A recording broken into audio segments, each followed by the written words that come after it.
Okay, Cougars, I'm excited to bring you our 4th online STEAM lesson. Our first week, we were out for COVID-19. We spent some time drawing where we wish we could go since we're all stuck at home. Our second week, we went outside. Since we're stuck inside, we went outside and found something beautiful in nature, and we studied it carefully like a naturalist, like a scientist, and took notes on it. I got some great work on that. Our third week, we made masks to help stop the spread of the virus. Now it's week 4. I think it's obviously time to learn how to make catapults. All right? When you make a catapult, you're making a simple machine. All right? Now, a simple catapult like this one right here is basically a lever. See the lever swinging? So it's basically like your arm. All right? You're basically making a bigger version of your arm to throw bigger things farther. All right? That's the goal of a catapult.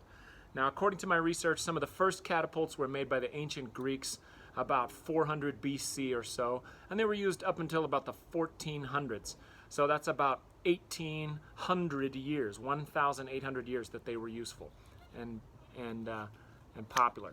All right, so you can see you've got this lever right here. It swings on this axle, or the fulcrum where the lever swings. All right, and you can see for power, we've got rubber bands here, which provide a springy force. Okay, so you can add more rubber bands to add more power.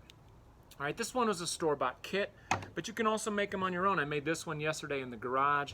I was able to cut wood, glue it with wood glue, and then attach everything with screws. Again, using rubber bands as my springy force.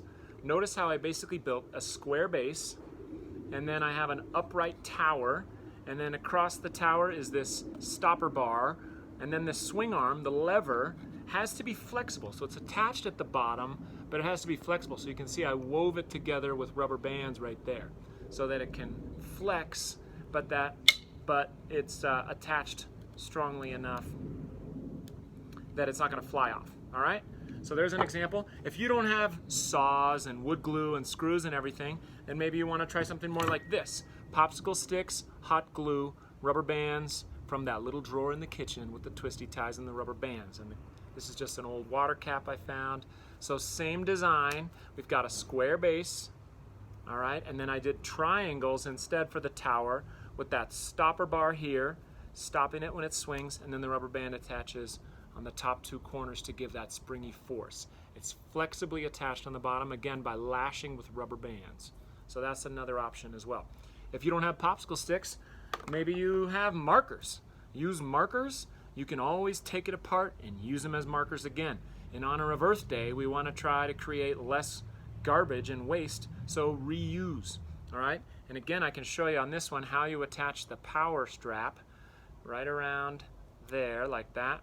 And now the lever, the swing arm, has that springy force, okay? I still need to attach a little cup on this end, okay? If you don't have any of those things, maybe you have Legos. You want to try building one with Legos. I just made this one downstairs.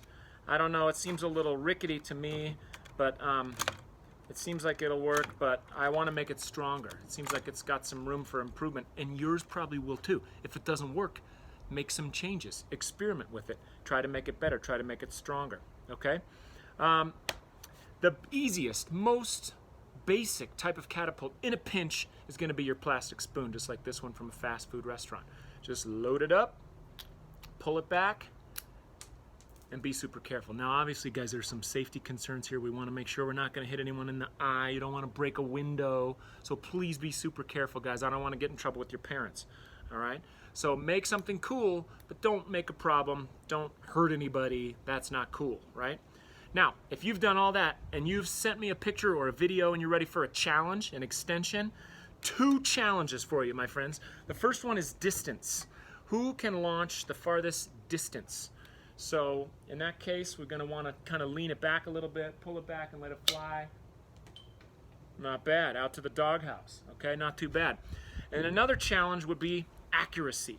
Try to accurately hit something. Like, for example, I've got this yogurt cup right here in the grass.